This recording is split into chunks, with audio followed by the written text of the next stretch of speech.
En los programas de Cruz Roja de personas mayores lo que hacemos son actividades grupales del deterioro cognitivo, reforzar redes sociales, hacemos talleres de salud, también hacemos actividades en el domicilio en la cual una persona voluntaria va al domicilio de la persona y hace acompañamientos al médico, a la compra, paseos, todo ello para dar el bienestar a las personas mayores.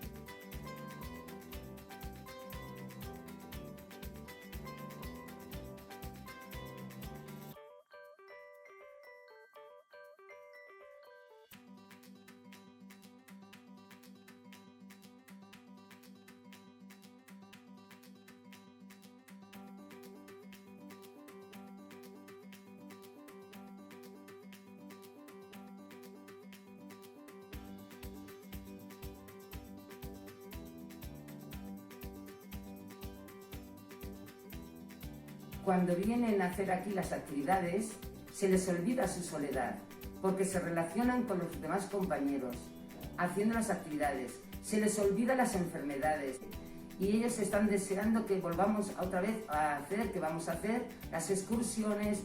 Eso les da vida a ellos completamente.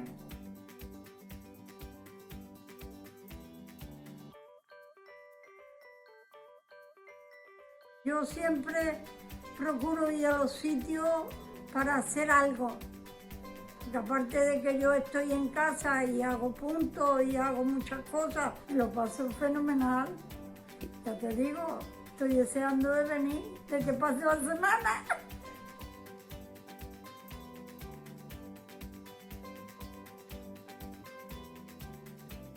Con el COVID hemos hecho llamadas de seguimiento y visitas a domicilios y recientemente hemos empezado las actividades presenciales en grupos reducidos.